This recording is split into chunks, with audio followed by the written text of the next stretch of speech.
Hi, Sarah. Long time no Hi. see. It's only the weekend that we didn't see each other. I Oh. know. But I am so excited that we're still talking about how grateful we are. What a blessing it is to be alive, to be here meeting people over the Zoom, even if we don't even share the same street, the same state, the same, I don't know, Joy, where are you located? This is Michigan, the Mitten State, and Oh. I'm 30 miles north of Detroit. So Okay. I'm in West Bloomfield, Michigan. So yeah, both Sarah and I in Florida. Hello, everyone. So sorry that we're just kind of having so much fun, and we didn't forget about you. This is for us, our community. And today is Monday, like I said, and we're still talking about the theme of gratitude. And we're so happy to have Joyce with us. So we hope you're sticking around. This is a platform we talk about thriving story. This is a platform we features people's that who overcome things to become where they are and want to share their expertise to help the community to thrive. So one of the things is our platform is for the past, I think, month or so, we have decided that we dedicate this platform to help refugee students in Malaysia. And this is through the program called refugeefilmschool.com. If you want to find out more, please go on to that website. And Joyce is a really great supporter for that cause. And I want to thank Joyce for that. Thank you. The reason is you probably know about it. Sarah and I came from a refugee background, and it took us a lot of trial and tribulation to get here. So now that we want to pay back, to pay forward, to give back to the people that who we were once in their shoes. So if you inclined to do any donation, any amount is appreciated. Please go on to www.refugeefilmschool.com. We're trying to raise $10,000 to buy 20 used refurbished computers for our beloved refugee students. So in this holiday giving spirit, we humbly asking for your generosity and for your donations to help those students to build confidence and build a career for themselves moving forward. So Sarah, help us kick off the program. Of course I will. Good afternoon, everyone. It's so good to be back. So to help some of our newest viewers, I just want to introduce myself very quickly so that you know who we are. I'm Sarah M. I came from Cambodia. I grew up there, and when my country fell into communism, I struggled to survive. I almost did not make it, but God have a better plan. And I'm so grateful that I was able to survive. And I also get a chance to escape from captivity and also escape out of the country. So my journey come to America, it took more than a year in transition, and I arrived here 40 years ago. Oh, it seemed like 40 years went by already? What happened? Oh, yes, yeah, so we become old. Out of a sudden, we wake up and it's like, what? Anyway, I have an opportunity to publish my book, How I Survived the Killing Fields. It's available on my website, saraim.com, just SARAIM.com. And I'm also available to speak for any event, online or in person. So reach out to me if you would like to get somebody to inspire your audience. Lea and I, we are doing that. So both of us are speakers.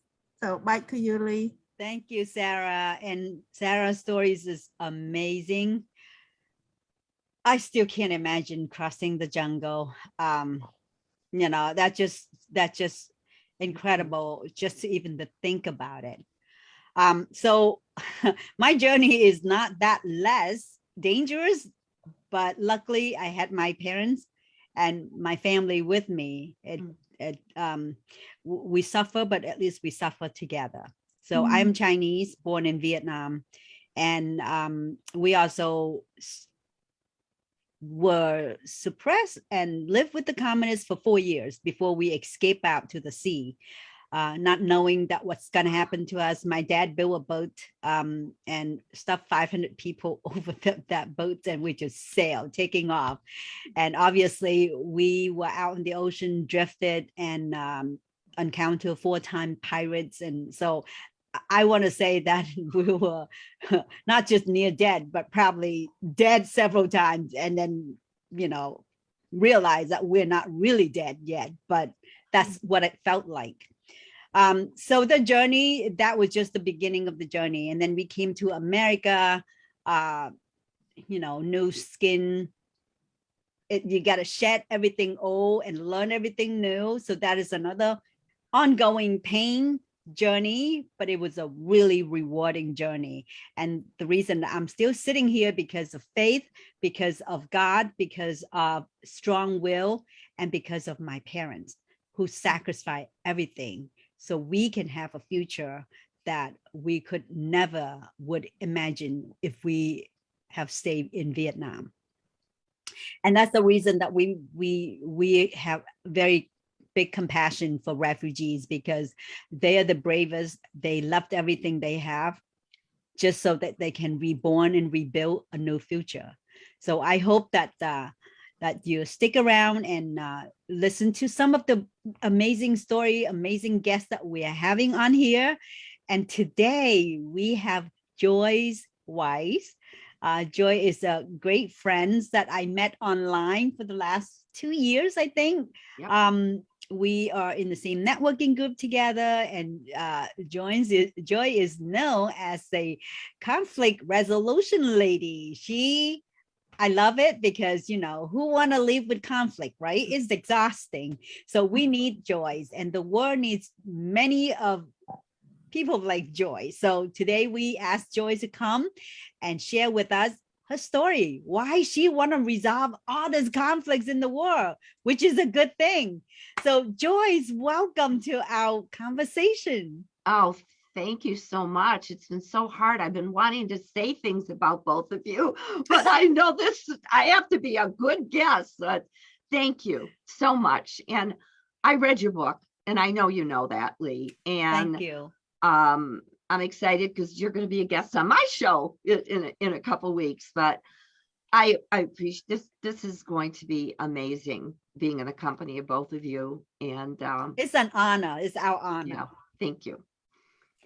So tell us a little bit about yourself. How do you get here? Why do you want to resolve conflicts for the world?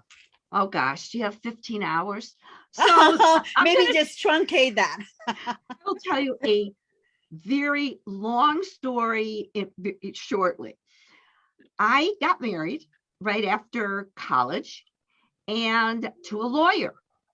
And every single time we had an argument, the honeymoon wasn't over. We still love each other, but I didn't win any because it was like there was a judge in the room. I never took a class. I was never on the debate team. So I knew I had to do something. This marriage, I was excited about it, but I was not getting heard because he won every argument. And I was never, that shy or anything at that time in my life. I had to work through that. So I decided I was a woman on a mission, and I read every book on, back then it was assertiveness training. And I read a book called The Dance of the Anger by Harriet Lerner. Changed my life. I learned at that time that I was being heard and I didn't have the skills because we don't learn this stuff in school. So all of a sudden I took an assessment and it said I should be a counselor. So I had to be ready to give my argument to Mr. Attorney because he wanted me to go into sales. He said, Joyce, you're good at that. So here it is. Are you ready for the changing discussion here, Lee and Sarah? Okay. I said, Jerry, I'm frustrated when my ideas about my future are not listened to because I have a plan that I know it's going to work. Well, he was shocked. He didn't say a word because I never spoke because I didn't know how. So from that one conversation, it turned us around. And that's when I knew if I didn't feel heard, what about, and I didn't have clients at that time, because at that time I was a school teacher and I wanted to go to corporate America. That's how I started. So let's fast forward about 500 years later. and you look beautiful for being 500. Thank you. I got the right lights on. So I'm known as the Queen of Conflict Resolution. And one of the biggest things that I'm all about, people don't feel heard. I don't care if they're my HR clients, emerging leaders, managers, or employees. And when I say not feel heard, it could be speaking to a boss, speaking in a meeting. Maybe you say it, but you don't know how to say what you need in a powerful way. So that's my story, and I'm sticking to it. Wow. That's beautiful. Well, I think, it is a valuable lesson for a lot of, I want to say, women, me particularly, people from the East, people from a suppressive culture like me and Sarah. We were never taught to ask questions, let alone logical question. You can't even, I was afraid to ask my own father if I can go to see a movie. I have to get my cousin to go ask him for some reason. It's just illogical, right? But I love the part that you're married to a counselor, attorney, that who's always about logic, always about debating, always about there's the case. Yes. So obviously you learn a lot from his questioning. Oh, we learned from that's the beauty about being a coach, is that instead of putting ourselves down with our weaknesses, oh my God, I can't speak. Oh my God, I don't know how. I don't know. You take from our weaknesses and you'll explore. We have something called Google. There's books everywhere, and we explore how to take. You forgot about YouTube. Hello, YouTube. Yeah, they better go to our channels, right? But there's all kinds of ways, and of course, going to coaches. The idea is for us to first decide what are our strengths, what are our weaknesses. For me, my weakness, of course, was not being heard. I didn't know how to communicate in order to get that respect and then action and the results. So that's what I do as a coach, is I help people. I listen. You said it before, Lee. I ask questions not to make people feel uncomfortable, but for them to get their own answers. That's all. That's what a good coach does. We don't give advice. We ask the questions, the right questions. It takes a long time to learn how to do that, but I've been doing this for a few years, so it's powerful. Yeah, it is. And I think that you are absolutely right in many areas. I think to ask the right question, we got to understand what our question is and who to ask for. And I want to honor Toastmaster for getting me to be able to speak my voice, because I was so timid. And I used to tell people I don't talk, I ramble. I didn't know what direction I was going. Of course. I had no idea what is my point. And that is a big loss of opportunity. If you are talking to a boss, you're talking to your partner, you're talking to even your mom, your family, your clients. What is the point? Matter of fact, I have a perfect example that goes along with what you were just talking about your father not asking the question. So I had a client a couple of years ago, and an HR human resource director called me up and said, we don't want to get rid of him. He's great. Let me call him Bob. He said, Bob has so much potential. He talks too much. So I got Bob on for our first coaching session. And I said, Bob, we need to talk about blind spots. These are areas where you don't know what you don't know. And I said, one of the reasons why we're together, and I explained, he said, I know, it's what people tell me. Well, after that, he started on his own saying, I talk a lot. And it's like the leaders don't listen to me. That's what he didn't know, but that's exactly what and why they sent Bob to me. So when he understood that he was in the weeds and the leaders didn't take him seriously, he was the brightest person in the office, in the organization, but his words were blocking him. So that is when it's so important, like I said before, when someone points out a weakness, instead of pushing back and saying, oh, no, I don't, be open to it. Yeah. You don't have to accept it, right, but explore. Yeah, so defensive is the mechanism that we push right away just to protect ourselves. Yes. And sometimes talking fast and talking too much is not a way of communicating. So Toastmaster taught us that listening skill, talk slow, give time to digest. So I owed all my speaking ability to Toastmaster. And I think Sarah is also a big, strong Toastmaster also. And we are learning. I mean, every day here, I'm learning.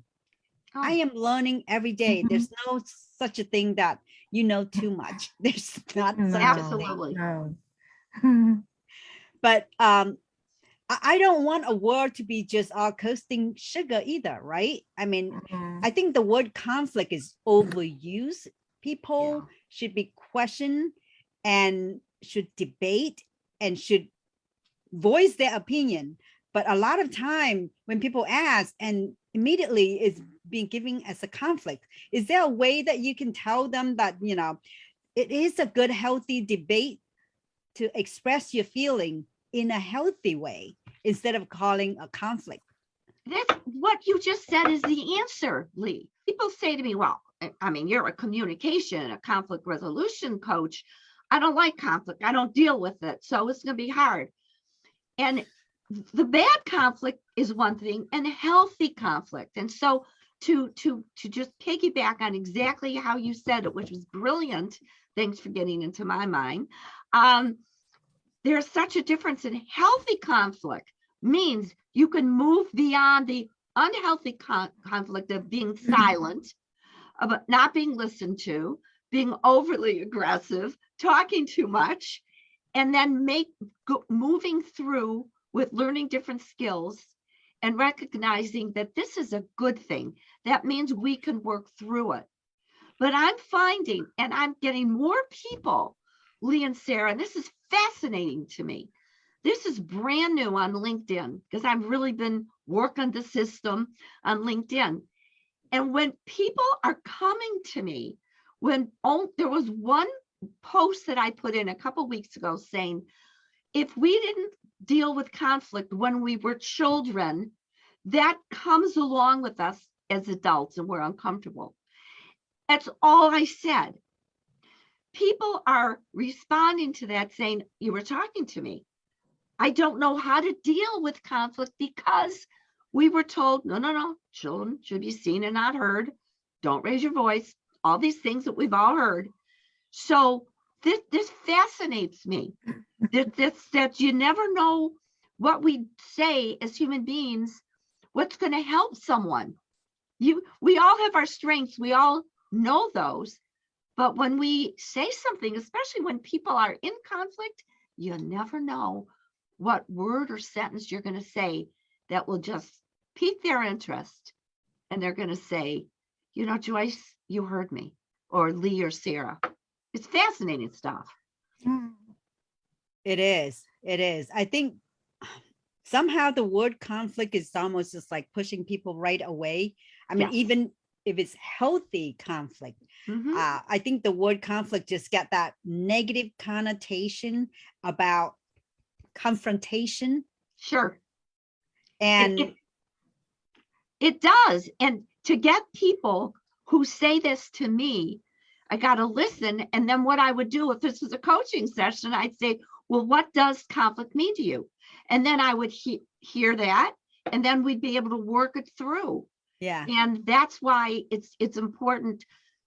And I'm so glad you said you take the elephant out of the room. Conflict scares people. The word conflict. Yes. But it's catching because people attention is like, what conflict? I didn't have a conflict. Yes. But you are not talking to each other. No. You are doing passive aggressive. You are doing bullying. Those are all the conflicts. Yeah. You know, it's like people don't want to address it. It is a big elephant in the room. Yes. And sometimes you can't hide the elephant. No, you push it down. You push it down if you're a silent one. Then all of a sudden someone pushes you, and that's when it comes out like an elephant, and you say something you wish you didn't say. And every single person watching this show, I'm sure you would raise your hand if I said, have you ever said something that you wish you didn't? Did you ever explode? That's why. Push it down, push it down, push it down. Boom or boom. I like boom better than boom. Yeah. Sometimes it is better be nice than be right. I heard that many times. Yes. Especially, I mean, husband and wife or relationship or family, because you're so close that you felt too comfortable and you just kind of like, I need to have that last word. Like, and we don't need to have that last word, but it felt good to have a last word, and then it felt horrible to have that last word. And that's 5 minutes later. Oh my God. First of all, welcome to my family. But I'm always asking the question, is it more important to be right or to resolve the issue? I won't say conflict here anymore. Right. Or resolve the issue. And that's when people start thinking, have I just been pushing? That's the beginning of something good. Yeah. Yeah. There's a symptom to everything. I mean, recognize the symptom, right? Before it exploded. Yep. Yeah. And also, if people slow down and give yourself the time to understand the other person's point of view, that would be much better. Now, I have to say, I'm a very emotional, expressive person. So I can cry, I can laugh, I can be angry, I can be sad really fast. So sometimes it come across nice, sometimes it come across that make people uncomfortable. Sarah, on the other hand, that's why she's my great partner, because she is so like calm, cool, and collective. I think, you know, it's like I get so much to learn from her, because she's like a big sister, and she's always, it's got that very peaceful person. I'm a very bubbly, and I'm a fast, active, and I can just plop down when I'm done. You know, that's just me. I can't help it. But each of us have this individual uniqueness. If we know it, we can embrace it. Yes. Embrace it and change when we have to. I could say ditto. I'm like you too, Lee, and Sarah, you're my wannabe. You're the thing is though, when I know, for example, there are certain family, my daughter, we're very, very close. The thing is, she loves silence. She's more like her dad. She looks like me. She's got a lot of energy like me. She needs silence. Then there's me. So I've had to learn, if I want to continue having this close relationship, which we do have, we had some words, and I wasn't going to use the word. We had some issues, daughter and mom. And finally, it dawned on me, she's the audience. How can I change so that she listens to me? And all I had to do, calm down, be comfortable with silence, which many people aren't. And I'm going to say boom again. We're wonderful. But it took a long time. I want to say that thank you, Lord, for the blessing, because every one of us, me and you, we got planted with a husband who is calm and cool and collective. My husband is the earth and I'm the fire. You know, that's how we be able to be with each other for 37 years. Well, Wow. we haven't been married for 37 years. We dated Yeah. back then, but he is my grounding place. Perfect. And I learned, because he doesn't talk much, but when he talk, it's important that I listen. Yes. Actually, for 37 years, he has been talking a lot more than when he met me. And I have been talking a lot less when I There you go. him. So there's a balance that keep us together. Yes. And I think you're right. We can change. We can learn. We can open our ears and close our mouth when it's necessary. And it is wonderful when we have coach like you. We have a platform like Toastmaster to teach us all those little things that we can learn to improve our communication skills, our listening skills. And, life is a much better place if we're constantly working on it. Oh, absolutely. Relationships improve. You can make more money if that's what your thing is. You can get a promotion. You could be listened to. But that's when, like you said, we recognize, I think I need to make a change somewhere. And then we find out the resources of how to do it. The thing is, there's lots of people that are stuck, which is okay in my book, or their ego is so big. I am who I am. Oh, yeah, that is the you one. tell me to change. That is Those the are my biggest favorite thing. clients. That's the biggest thing. I think the ego is the biggest thing that people need to deal with if they're unwilling to change, because self-righteousness, like, I'm always right. I never. Absolutely. Yes. So so if people want to avoid the conflicts, not even going there, what is a couple tips that you can give people how to actually prevent it instead of waiting till it's a fire and then go find water and dump it? Love this question. So I'm going to give you strategy number one. And this is the first one in the Weiss Communication Success Plan. It's called Make Conversation Safe. We've got to learn how to start this darn conversation. That's why people are stuck. They say it the same way for years, and I don't know why no one listens to me. So what you do is you start with, I don't want to, I do want to. I did this on my son years ago. So if he watches this, I already got his permission that I could use it. He also was an attorney, and I wanted to have a mother-son conversation. He's an adult. You can't treat him like a kid. So I said, son, phone, I'd like to come over to your office and have a conversation that's very important to me. Yeah, Mom, sure. I got 5 minutes. Come tomorrow. So I started the conversation. I don't want to create stress between us. I don't want to. I do want to have an important conversation between a son and a mother.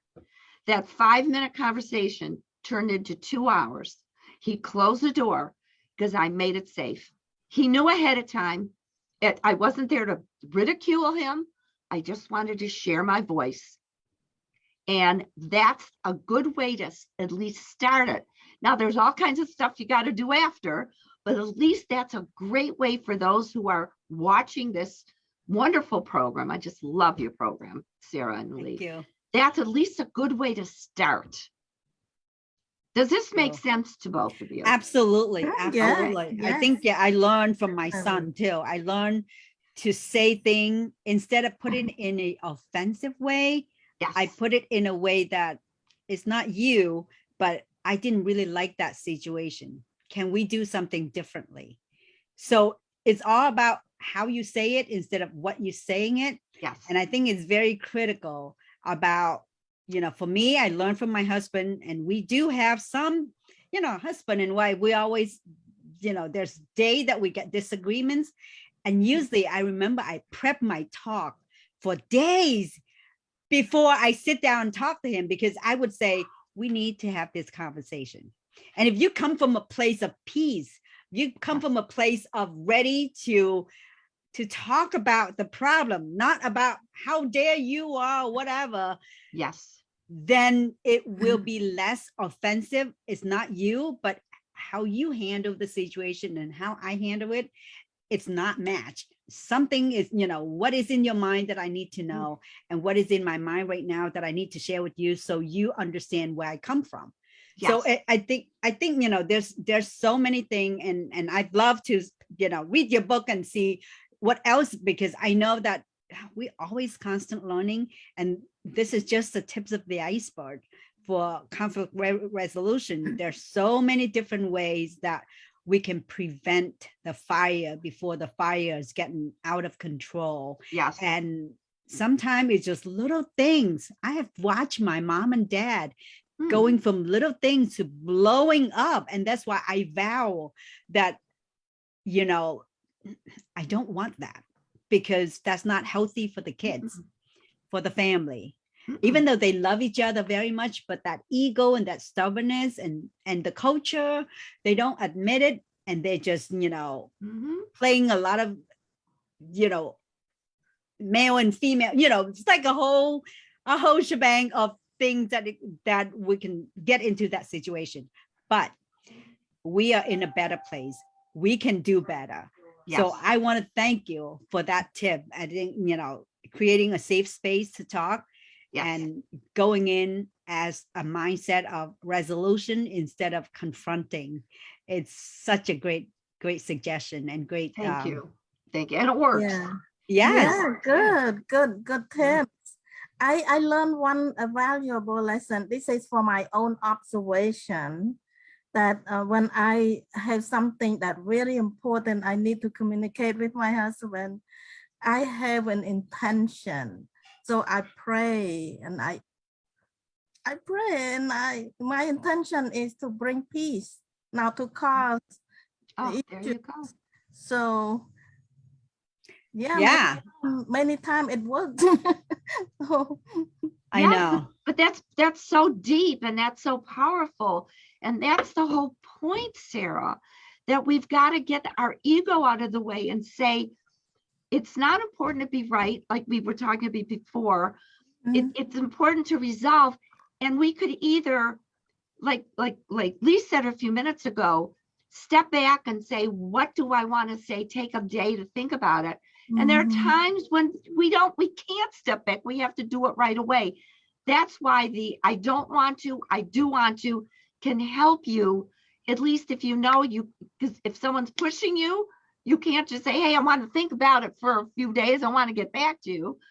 But sometimes you have to say something right away. Right. Yeah. I totally agree. There's sometimes that you don't have time. I mean, it's right there. If you don't say it, you miss that opportunity. So, but I think it still take a second to think about it before it get out. I mean, absolutely. Like the tongue can hold a lot of weight, but sometimes it's just, it's the weakest muscle or the strongest muscle, depending how you want to put it. But that is absolutely, that 1 second of thinking, or your gesture, or your eyes, it's like how you're looking at that person, or how one thing I have to say, he's just come home. My husband is always smile when he confronting a conflict. He smiles. He smiles. Okay. And what he told me many years ago is like, the smiles will tamper your fire up right away. And a lot of time we talk and he smile, and I was like, what you smiling about? But and and I got into that practice. Like if I'm really upset about something, I'll find a story to keep me smile. And then that would just kind of keep my thing on edge, on that border, not going over. Yes. And it's kind of diffuse a little bit. Well, depending how intense the situation, right? Of course. But that helps. That helped. And yeah. And he's good about, smiling, and he talked very slow when it's a confrontation. He slowed down his pace. He's talked with a smiling face, like right now. It's like, I don't, it's like it put people at ease. So it helped me to learn from him what I need to do in order to not be like my father, who just burning like that. My father can burn so fast. And that's a good and bad of my father, his flaw, that he couldn't control his fires. Of course, but you've learned, and you and your husband have figured it out. That smile helps both of you. It won't work with everybody, right? But the whole point is you got to know your audience. Yeah, you got to know yourself too, right? Well, the audience better be yourself mostly. You gotta, before the show goes on, you gotta prepare for, is it going to be for a client, for a prospect. You can't always smile, and I know you know that. I can't always be this bold and loud. If there's somebody who's more gentle, I've got to lower my voice a little bit. Yeah. Go slower. Right. And people sometimes say, Joyce, you're asking me to be a phony. I said, no, I'm not. I'm asking you to get the best result you can. And the best result you can is to have that other person feel comfortable. Yeah, that's why they call mirror. Absolutely. What is it? Mirror something? It's like you to mirror each other. Yeah. Yeah. Absolutely. Yeah. No, it's wonderful. But we can talk about this all day, because this is an ongoing, and it doesn't matter what. I think we can always improving on that part of the art of communication. And I read a book sometime a while back, say The Art of Talking So People Will Listen. And it's just really cool. I forgot who's the author, but it's a very thin book. And every now and then I go back, it's like, how to talk so people want to listen. Yes. That is perfect. But Joy, how can people get your books, and what are they? Can you share with us? Sure. One of them is called Take the Ride of Your Life. And you can go to joyceweiss.com and under products, and then anybody who's watching it, what I'll do is I'll send 2 for the price of 1. And if people want, all you have to do is send me an email, and I heard you or I saw you on Lee and Sarah's show, and then tell me who you would want me to autograph it to a friend, and you'll find out what it's all about. It's about, it's a fun book. It's about finding balance, growth, and joy. So that's my #1 bestseller. And the other books are also there. And then I have an online course called Kick Conflict to the Curb that people can find out right at joyceweiss.com. And for something free, they can, or complimentary, it's a nicer word, they go to kickconflicttothecurb.com, kickconflicttothecurb.com. There's a free assessment that you can take, find out, the score, and then you'll get your results immediately, along with 3 emails from me with videos and strategies that go along with your score. So there's a lot. And then coaching. So generous. God. Thank you. Oh, please. This is what we do. This is how we build a trust with people. And then the magic happens. And you can find out if you want to work with me as a coach. All you have to do is send me an email, and we could set up a 20-minute discussion just to see if I'm the right one for you. So Joy Weiss, her logo and her name is right behind her. So if you need to spell, that's her name, and just .com. I want to thank you so much for your generosity and for offering the two of one book to our audience. Absolutely. And I want to say that this is good for any scenario. If you're a parent, if Mhm. you are spouses, have a partner, if you're in a corporate, if you work on business with your subordinate, your superior, you know, whoever, this is always useful for any dynamic, any situation. So I think, you know, it is so great to learn the art. You can save you tons of money, time, energy if you be able to approach things in the right way. And thank you so much, Joyce, for sharing your wisdom and sharing what you're doing to help the world to be a better, a more peaceful place. Thank you so much for having me on your show, both of you, Lee and Sarah. I know it's about gratitude, and I just have to end it saying that I feel that one of the things I'm grateful for is not the pandemic, of course not, but it has changed my world and so many people like yours, I know, because we've met new people. We've had to rebrand ourselves because the old stuff wasn't working. So there's so much with gratitude. I just love that theme. So thanks for inviting me for this one, because believe me, both of you are in my heart, and I just better be invited back again. Oh, you are too much mine fun. too. I have the biggest gratitude knowing you and knowing so many beautiful people that who has been on our platform and Oh. share their life story, their personal story, their trauma, their overcome of joys and success and everything. So we are very, very blessed to be able to have a space that we can talk to people Yes. and to get to know them in a deeper level. Well, thank you. And I want to thank Sarah too. I mean, this month is a blessing month. It's a gratitude.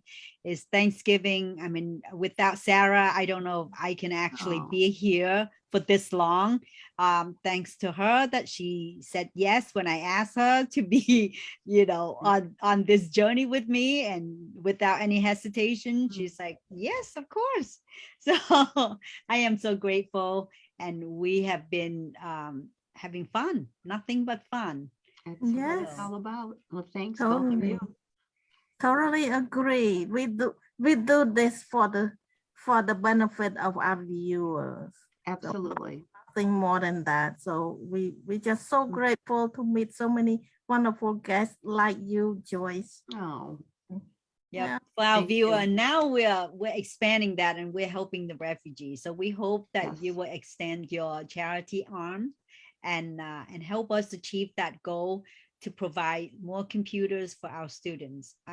We want to thank you so much. Bye, Joyce.